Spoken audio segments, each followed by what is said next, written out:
Okay, let's get started. Today is the 118th Security Thought Leadership webinar. And we've been here almost every Tuesday and Thursday for well over a year now with thought leadership webinars. Here's the aim. It's to critique today what's going on in order that we may get a better type of security tomorrow. And the more that we can come up with what's wrong and how it can be done better, the more we can begin to envisage a different type of security going forward. And the idea of thought leadership is not to try and solve the world's problems, it's to try and come up with ideas, thoughts, indications about where it should be heading. The topic today is one that's been born out of previous work. It's about our image of security. Now, what we've been hearing is that the security sector has not always had a good image. It needs to present itself differently and promote itself. The question is, what are the best bits? How should they be promoted? And to what audience? Well, today we've got three experts from different parts of the world. We're going to come at this from a slightly different angle. In a minute, as usual, I'll give each of them a chance to introduce themselves. And once they've done that, I'll ask each of them for their opening statement. And after that, we'll invite you, the audience, to ask questions. Don't forget to use the question and answer button at the bottom of your screen, and I'll endeavour to incorporate it in the ensuing discussion. So without further ado, then, let's go and meet our panel. And first of all, let's go to Matthew. Matthew, please introduce yourself. Good afternoon, everyone. My name is Matthew Bull. I'm the editor of International Security Journal and Security Journal UK, which are monthly publications serving the security industry. Matthew, thank you very much indeed. Let's go over to Portugal and meet Rod. Yes, good afternoon. Thank you for having me, Martin. It's Rod Cowan. As you say, speaking from Portugal, I'm a freelance writer and director, focusing mainly on security projects and particularly on propaganda. Thank you very much indeed, Rod. And finally, let's go and meet Peter. Peter, please introduce yourself. Thank you, Martin. Peter Harrison, Managing Director and Founder at FGH Security. We supply security guards, door supervisors, event security operatives to large events and big brands, places like Glastonbury, Adidas Retail, Hyde Park Winter Wonderland. Thank you very much indeed. Okay, brilliant. So three people coming from different angles on this. Let's start off by starting as we usually do and hearing their opening statements. That's 3 minutes when they get to say whatever they want to about this subject matter. So let's go to Matthew. Matthew, your opening statement, please. Thank you, Martin. First of all, thank you for inviting me. It's fantastic to be here with Peter and Rod as well to speak with you this afternoon. I think the main point that I'd like to make is it seems very obvious that security does have an image problem in the wider community and wider society. I think that's born from national press coverage, which seems to be very quick to focus on security's failures, but nowhere near as quick to focus on security successes. I think it's also born from a lack of understanding, a lack of recognition, and a lack of respect of the role of security officers and the important work that they do. Late last year, I saw a YouGov poll which listed the 10 essential roles that the government had defined in the UK, and security was ranked 9th out of the 10, just above traffic wardens, which I think is a clear indictment of the public's perception of security. Now, working within the industry, you can see that security has stepped up since the pandemic began. I think it's doing vital work. You can see that from the Nightingale hospitals from last year in the UK. You can see it on a day-to-day basis from security officers managing queues at supermarkets. So it seems very clear that the industry has stepped up. It's trying to improve its image. And I think the key to this is security being done well. And I think an important part of that is through increased certification. I think it's through better branding, better messaging, and raising awareness with the non-security media about the important work that security is doing. Now, the image of security for me should no longer be just about chasing shoplifters or that traditional sort of vision that people have. There are many fantastic professionals in this industry doing important and valuable work. And for me, it's long past time that the wider world started hearing about it. Thank you, Martin. Thank you, Matthew. Okay, good points. I'm sure we'll come back to some of those in our ensuing discussion. Just say, audience, if you'd like to get a question in, do use the question and answer button at the bottom of your screen, and we'll endeavour to get to you as soon as the discussion has finished. Rod, your opening statement, please. Thank you, Martin. You highlighted a recent study finding that most people end up working in security by chance. It is rarely a career of first choice. I'm wondering, why is that a problem? I fell into my current role as a writer and director and advisor, and I love what I do. More importantly, with your report, you quote, 62% of people in the security would recommend security as a career. 74% intend to remain in security as long as they are working. 84% are attracted to the work itself in terms of its challenges. And importantly, 78% highlighted the commitment to protecting other people and organisations. This seems to me a pretty good base to build on. The trouble is, messaging focuses too much on delivery rather than effectiveness. I've yet to find a security company or product website that sells its benefits. Electronic firms trot out a pile of features. Manpower firms focus on their sectors. Until you adopt an audience-centric approach applying the science of persuasion, you will fail to enhance your image or win new business. And my main interest is propaganda. I also spend some time using those skills to help people persuade for profit. How they profit is determined by them. It may be winning work, getting a project approved, staying out of jail. And my first question is always, who is your audience? And my second, what do you want them to do? Now, to save time, let me break that down with a practical example. A managing director of a security manpower company asked me to write a speech for a university security conference. His original speech was basically a company history. The speech I wrote outlined the problems faced on campuses and the need to balance open access with security. It contained statistics on campus crime. It gave examples of approaches from universities around the world, as well as from other sectors such as shopping centres and airports. He won 2 multi-million-dollar projects out of that speech, and both clients said later they chose him for the same reason. He really understood their problems and how to address them. Regardless of your sector, I leave you with that thought. What problems are your customers facing, and how can you help them solve those problems? Thank you, Martin. Rod, thank you very much. Another stimulating set of thoughts there. Don't forget, if you'd like to get your questions in early, please get them on the question and answer button at the bottom of your screen, and we'll endeavour to come to you as soon as we've heard from our third panellist. Peter, your opening statement, please. Thank you, Martin. I'm just going to talk a little bit about my own personal experience. And I do think the image of security has changed somewhat in the time I've been in the industry here in the UK. So I started out in the late 90s as a door supervisor. I did do some guarding work as well. Guarding work was very, very, very low paid. There was no minimum wage back then. I remember guards being on £1.80 an hour, really having to put the hours in, working 80, 90-hour weeks just to get by. And we weren't door supervisors. I don't think that term had really been created yet. We were bouncers. There were no licenses. So you could be working with all sorts of individuals, and there were strong criminal links as well. You were often left with very little option of who to work for, and unknowingly, a lot of the time, you ended up working for some form of protection racket or someone with criminal links. If you did a good job as a guard, and a good job as a door supervisor, you might get offered some extra work, and that could be collecting debts. It could be delivering packages, wearing a bulletproof vest. And these were jobs that were offered to myself as a young teenager. And we have changed from that sort of muscle for hire.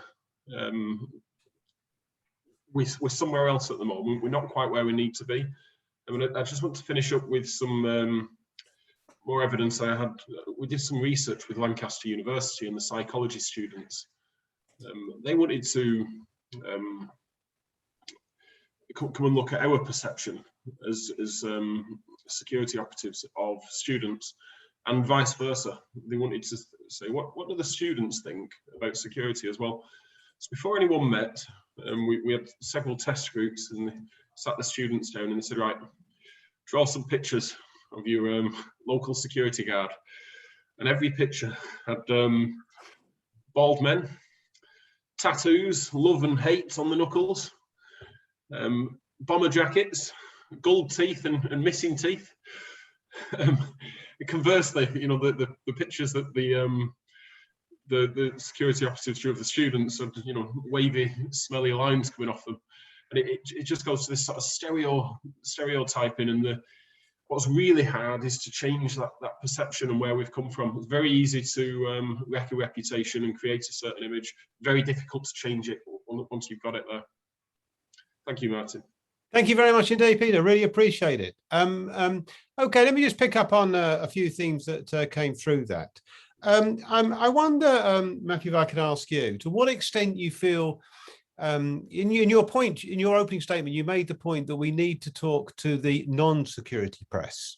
I wonder to what extent we can call upon the security press to help us with that. I mean, it's not easy, is it, to talk to the non-security press? And who can blame the non-security press for only wanting to hear the bad news, because that would be the same for all sectors. I just wonder what the route is to talking to the non-security press in a meaningful way. Yeah, very true. Bad news sells, and therefore the security's failures, that is why they are getting picked up a lot more than the successes. I think the best route is for us to start with ourselves, to be for security to put its chest out, to start talking more about our successes, to start talking. I think the language that we use is particularly important. Rod mentioned that as well, the language that manufacturers use. I think it also goes to the language that security officers use as well when talking about themselves. I think less technical, make it more about the language of business, more positive. And I think that would be a particularly important place to start. Okay, I mean, it sounds like to me though, Rod, that the security sector just isn't up to it. It just isn't capable of doing that, because there's something sort of in the abstract is a statement of the obvious to say you need to sell the benefits. This is sort of basic grade marketing. A sector as a whole hasn't been doing that. Is it just because it's not capable enough? If you want press in the mainstream press, give them something to write about, Martin. We started a program in Australia giving medals for security guards for acts of bravery. And invariably there have been press of, television and stuff like that around whatever had happened. That invariably, whenever we gave those awards out, that invariably got press coverage. And I remember the first time we did it, the Federal Attorney General's wife said, I did not realise security was like that. And there's your problem. Most people don't realise what it is you do. There are security guards saving lives every week by giving CPR. How often do you hear someone go on television and talking about the lives that are being saved by security guards because they're trained in first aid? No, you never hear about it because nobody knows how to turn it into a human interest story.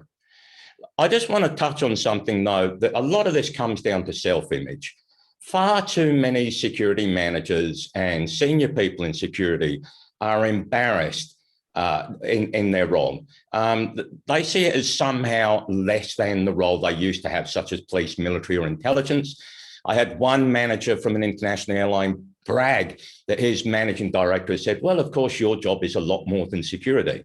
To which I said, well, my family will never fly your airline again, because how much faith can I have in your security if your head is not 100% in the game? So I think you really need to look at the self-image before you start trying to convince other people what your image is. Okay, well, let's go to Peter. Peter, you run a company. It seems like it's your fault. Bad self-image. Fair comment, Peter, or not?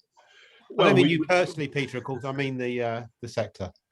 I think Rod raises a really good point, and having pride in your job is important, and the rhetoric and the language that we use as company owners and managers with our people needs to change. And we should do more to encourage people to be proud. It's a good thing they do. We keep millions and millions of people safe every year. But I wonder what's so difficult about that, though, Peter, because clearly it's a fact, and yet historically, as we've all been saying, you've all been saying, it hasn't been good at doing it. It's just a matter of thinking through, why not? It sounds obvious. In fairness, can I just say, I wasn't criticising Peter, far from it. I know, I find most security manpower operators are actually proud of the job that they do. And when I talk to professional security officers, they are proud of the job that they do too. They see themselves as protecting the public. They see themselves as helping, say, the flying public get safely to their destination. My main beef is probably with the security buyers and security consultants who think they are somehow better than the people they are employing. So I think something needs to be done there in educating them and shaming them into saying, would you find a greengrocer throwing his apples about? No, I don't think so. Really, they need to understand a little bit more about the business that they're in. Okay, fair enough. I mean, Peter, just to give you a chance to finish that. I mean, of course, my point was the sector itself hasn't been good at this. And it's just a matter of saying, I mean, Rod's got a good point, okay, and your point too, we need to speak better. I just wonder whether you've got a thought about why the sector hasn't been good at that.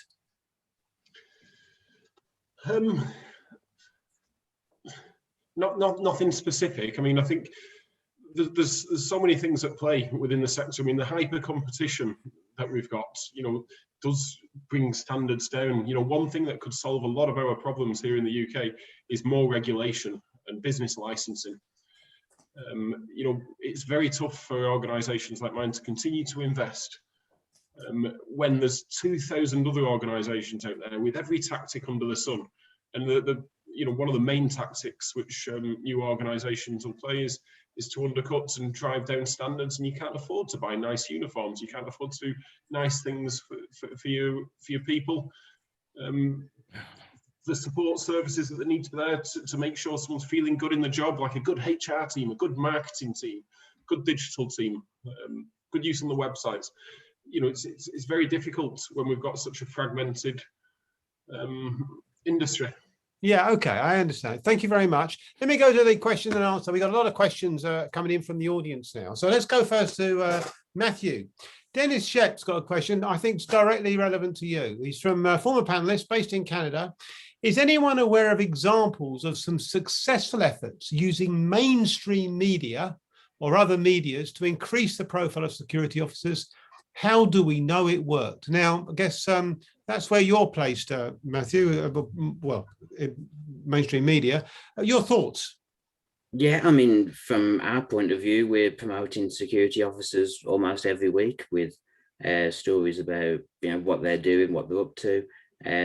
Mainstream media, national press, I'm not sure of any examples. I think there was perhaps one, two security guards saved a life in Dublin, I think last year, was it, or earlier this year, which I remember seeing, which was actually reported by IFPO. I think that's what raised my awareness of it. But I think mainstream media, are, as I said, are very slow to pick up on security successes.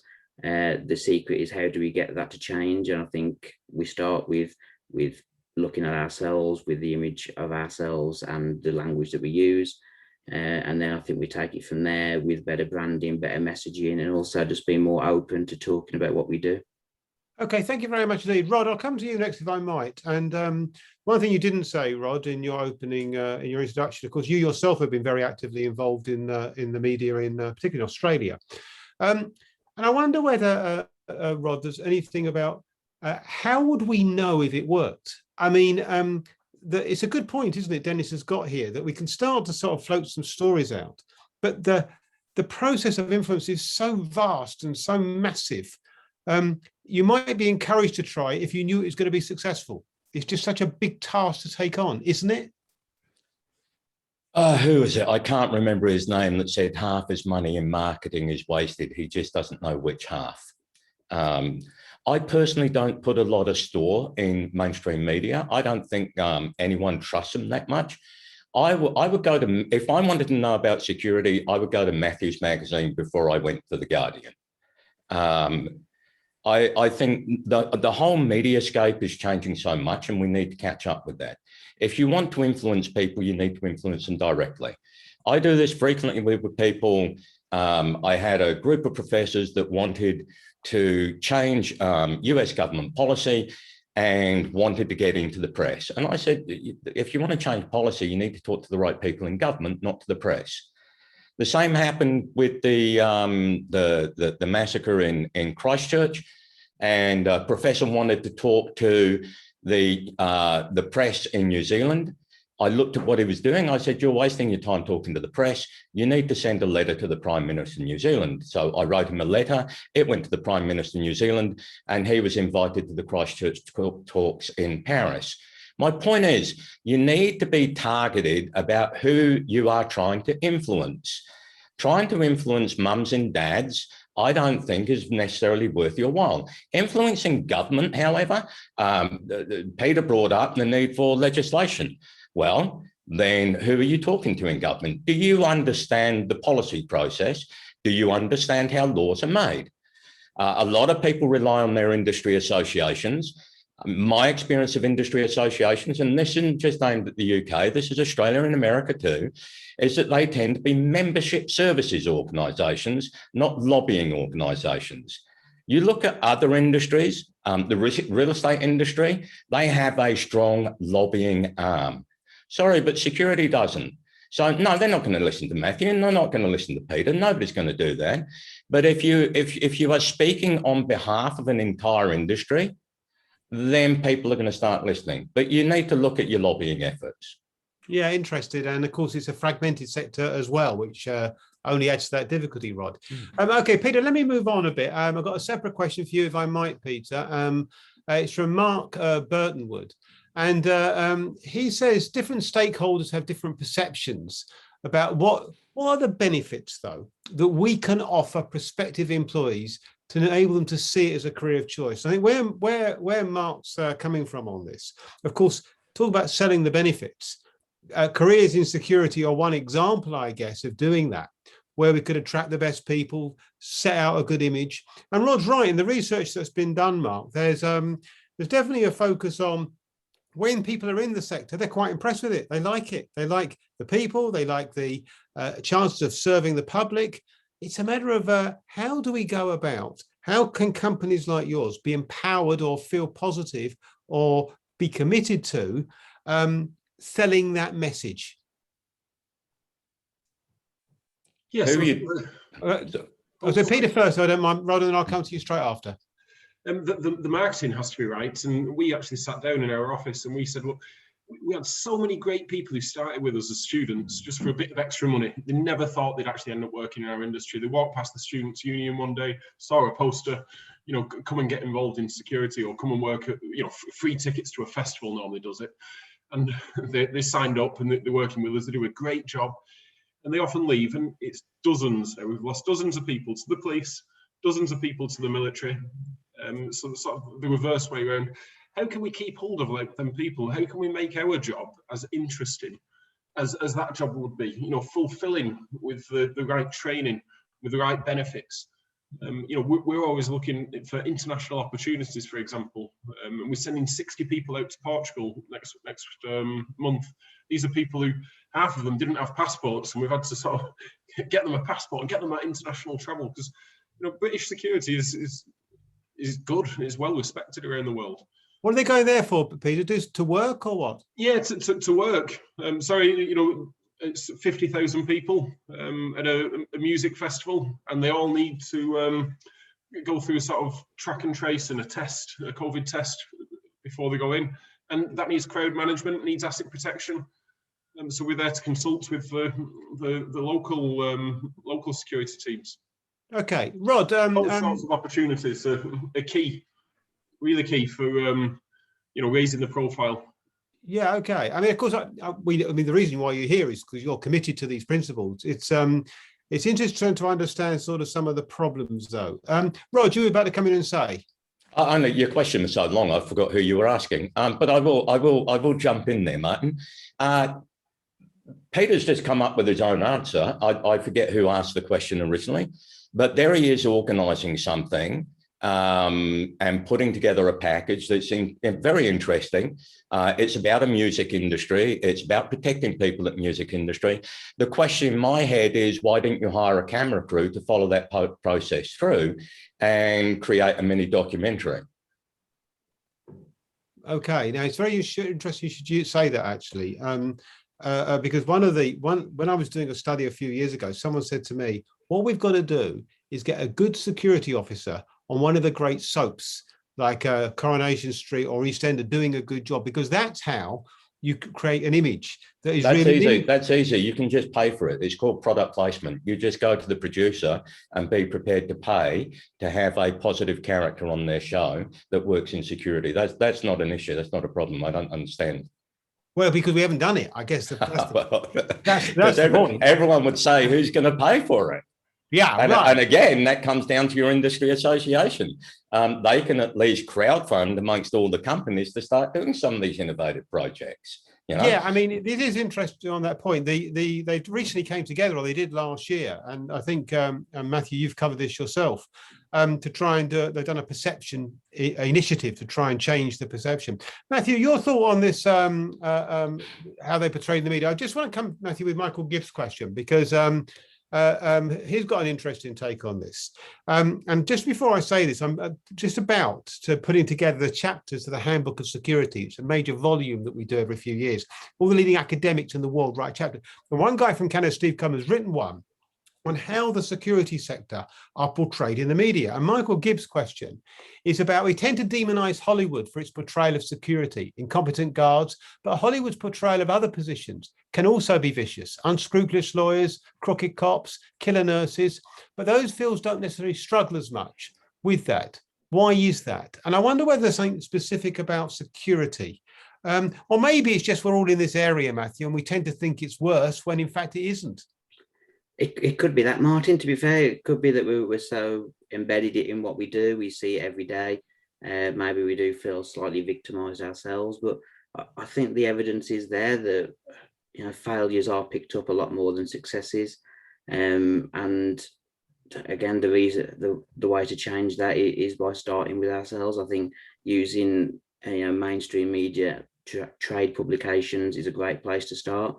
And I think moving on from that, national media is the be all and end all. Can we get in there? Can we change perceptions? Is there a way we can do more with awards? I like Rod's idea on Australia about setting up those awards. Obviously, the BSIA have got their awards here. I think, can we do more around that? Can we make that a more inclusive process? More focus on it. I think that would be a good place to start, personally. Okay, Rod, let me just come to you with this question about the perception bit, because I mean, you have worked in other sectors, Rod. I mean, I wonder whether it's in security, there's sort of a claim that it's worse for security. But I mean, is it, Rod? I mean, wouldn't every sector be claiming they could be, there's a way in which they have been unfairly done by the media? And this is just a fact that we've got to get real about. Security isn't really worse off. It's just faces the same problem everyone does, getting any type of good news into the media. If your focus is what the mainstream media is saying and general perceptions, then I think you've got a problem, because they will report road accidents on the M1, not how many people safely travelled on the M1. So I think you need to think about that a little bit. And I think you need to think about how you market your services. As I say, very few people tell me about the benefits of using their service. And I've seen over the years, if anything has got worse, is that people are moving further away from security. So they talk about security as customer service. I have to be honest, the only place I hear people talking about security being about guns, guards and gates is at security conferences. I've never heard it anywhere else other than that. I think, again, that self-image is the problem. I think that you could probably say, yes, security with service would be preferable, but security needs to come first. And if you want a starting point on that, you've got to make security everybody's business. You need people to understand from the board down to the frontline staff and through to the customer that everyone has a role to play in security. And you do that by telling them stories and giving them examples and creating a narrative around what it is that you do. So that would be my starting point, is educating both within your organisations and amongst your customers exactly what is security there for. Because I can guarantee, it doesn't matter how much your guards smile and greet people, they're not going to remember that the minute there's a security breach. Thank you, Rod. Now, that's an interesting point, Peter, and you're a good person to ask to take this up, because there is this image these days, isn't there? There is this sense in which security is increasingly seen about service to the customer, and that helping customers and how they behave, etc., etc. But I mean, part of the problem with that, it gets away from what we all understand to be security. Do you think that move is an unwise one, or do you think it confuses? Or do you think it's a very necessary part of the security development? Peter? I'd say on the contrary to that, positive proactive engagement, which is customer service, is one of the best forms of security we can do. If there's someone looking suspicious around a site, anyone doing any hostile reconnaissance, the biggest thing we can do to throw them off is go and greet them. Hello, sir, can I help you today? What exactly are you looking for? Let me show you around if you like. There was no better deterrent. So I think what we've seen is quite a shift. And now I mentioned Adidas earlier, so we supply the guards to all the retail outlets in the UK and 150 events, COVID permitting, per year. We dress our guards exactly the same as the store salespeople. They're in Adidas tracksuit, Adidas shoes. The only identifying feature is a license on a lanyard to say that there's security. And the shoplifter, he recognises that license. That's the only person who needs to know. The rest of the customers can just feel, extra safe, extra looked after, and the customer actually encourages us to ensure that the security officers have got some good product knowledge as well. So combining the two, I think it's all right. Depending what the job is.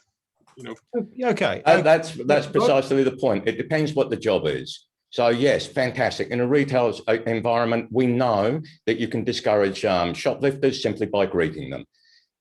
Where it becomes a problem is that when people don't understand that their primary role is security.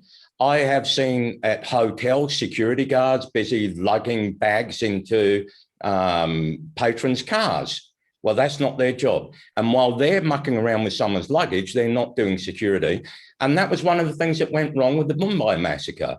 The security was so busy providing service that people were able to stroll in that look suspicious when you look at them on camera, but the guards on the ground didn't see it because they were busy getting tied up with other roles.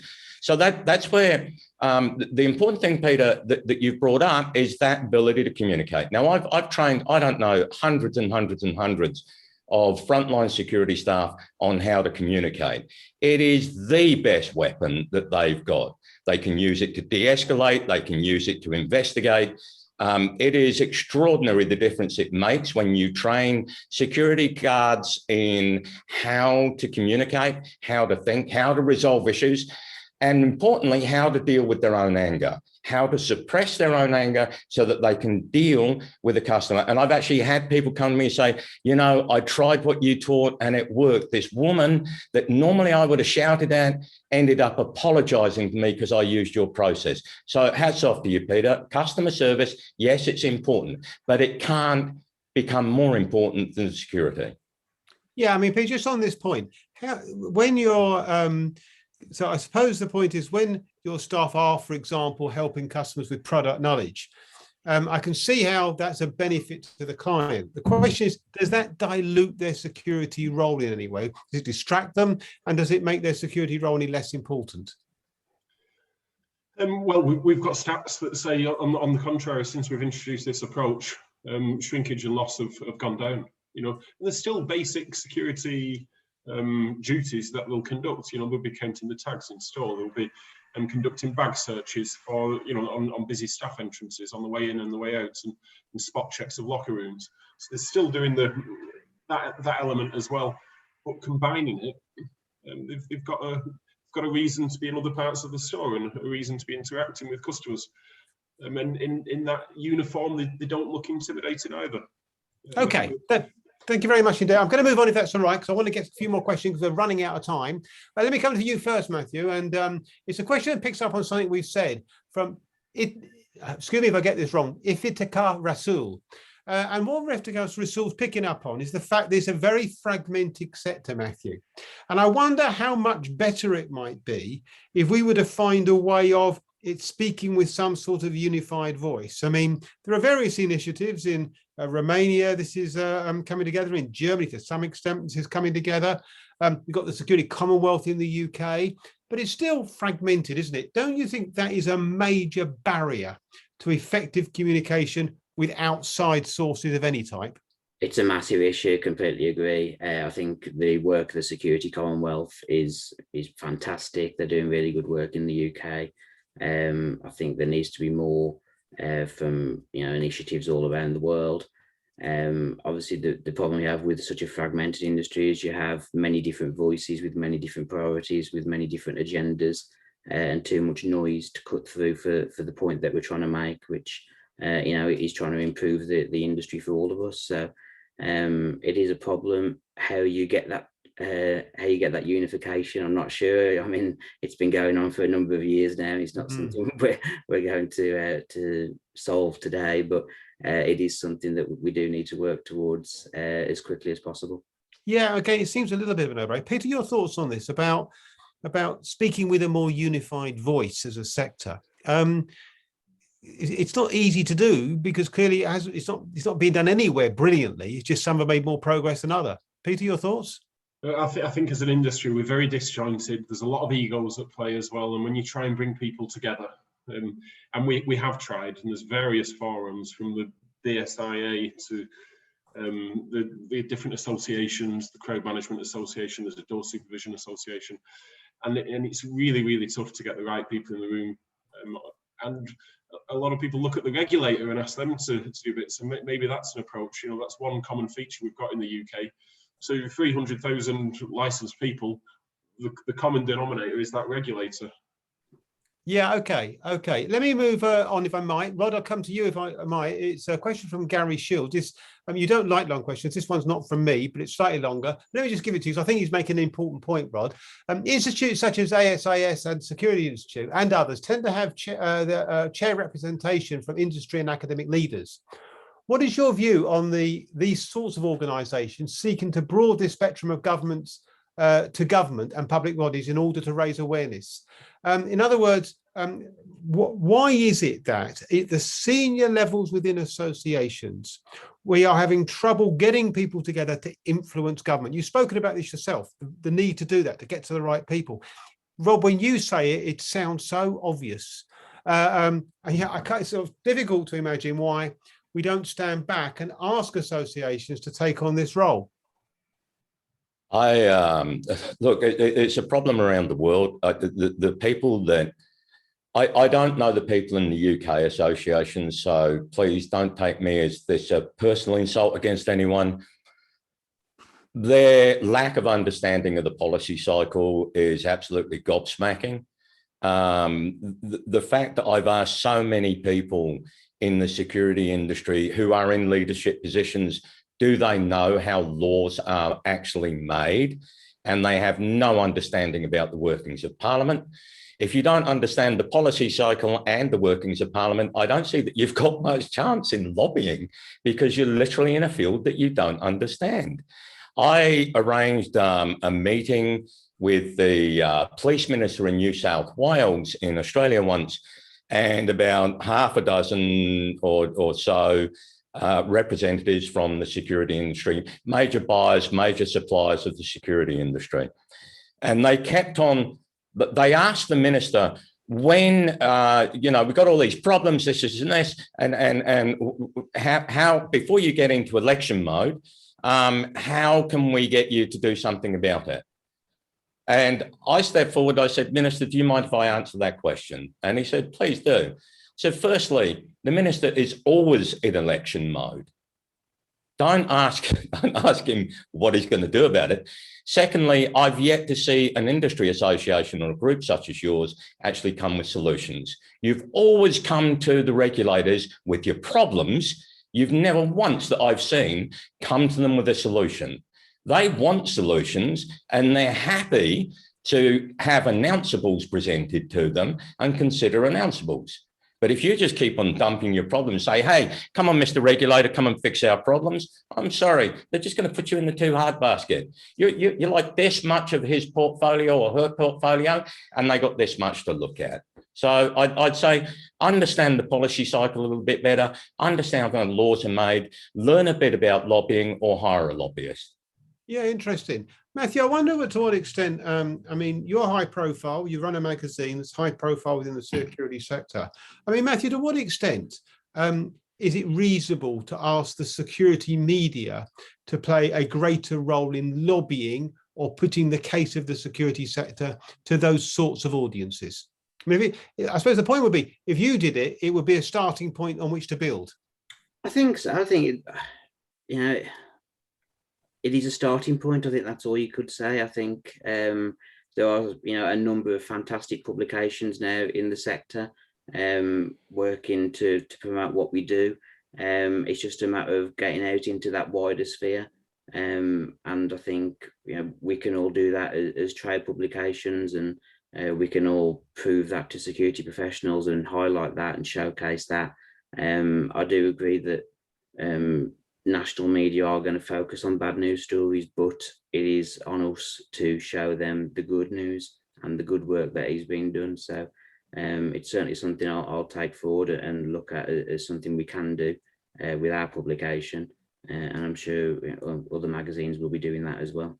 Thank you very much. Okay, let me just come to a final point then. I'm going to ask each of you for a final comment on this. This webinar has been about how we can look at the image of security and improve it. I'd like to ask each of you, on a strategic level, what is the single most important thing that we can do to make the biggest step change in improving the image of security? We're running out of time, so I'm just going to give you 20 seconds each for your comment. Matthew, you first. I think it's having pride in the work that security does. I think it's being prepared to talk about ourselves in a better, more understandable language. And I think it's about not being shy and getting our shoulders, put our shoulders back, put our chest out and talk about what we do a lot more often. Thank you very much indeed. Peter. I would love to see more apprenticeship type schemes and opportunities to go into schools and start educating teenagers. Look, this is a career that you could be joining, and these are the sorts of exciting things you could be up to. And links back to the pride as well that Matthew said, this is what we do. We keep people safe. We need to be putting ourselves on that level with police, with military, with ambulance, with fire brigade. It'd be nothing better to have school children turning around and say, when I'm older, I want to work in the security industry. And there's no reason why they shouldn't, Peter, is it? I mean, it's a very doable proposition. Absolutely. I'll take the final comment then from you, Rod. Rod, your thoughts. Strategic level, single most important thing we can do. I found it interesting that Matthew presented it at a conceptual level and Peter at a practical level. So I will put it back onto someone like you, Martin. I would suggest a colloquium of saying no more than 20 people, well placed in security, but also bringing in experts in communications, in social psychology, and in persuasion science to sit down and work out a strategy for moving forward. I did this previously a couple of years ago with soft targets working with the United Nations, and it proved to be a great success. So I'd say, Martin, pull your finger out, get a colloquium together and come up with a paper that says this is the way forward. See, here's me trying to blame everyone else, and it's turned straight back on. No.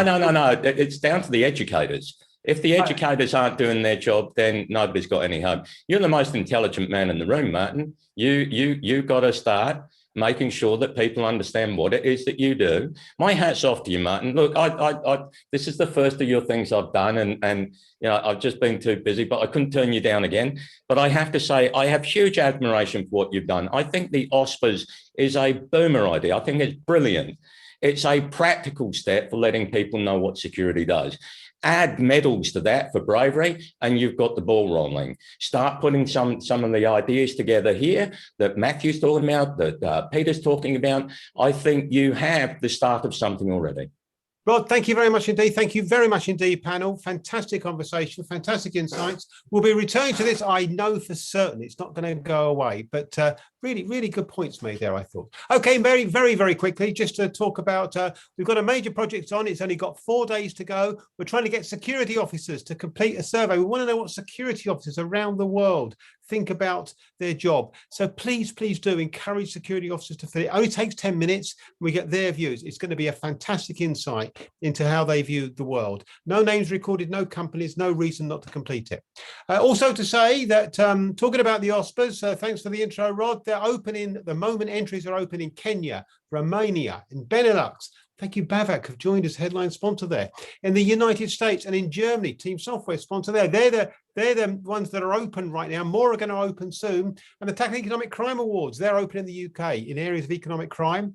Also, don't forget, we've launched the Cyber OSPAs, the Cyber Security OSPAs. And all these categories, worldwide this one. Anyone from anywhere in the world can enter. All those associations already on board, and we're adding them by the week. This is an international initiative to recognize those who are really good at cyber security. The entries are open now. Get your entries in if you're good. Let's move on to let you know that we'll do this all over again on Tuesday, when the topic is security manufacturers, the signals to a changing security landscape. We hear that manufacturers are predicting the future. That's what they're manufacturing now. They've got a story to tell. We're going to be hearing it on Tuesday. And by the way, on Thursday, we've got the South Africa OSPAs Award ceremony online. We're going to do a webinar first, and then we're going to go and present the South Africa OSPAs. It's 10 a.m. British Summer Time, 10 a.m. on Thursday. So a bit of a change on that day.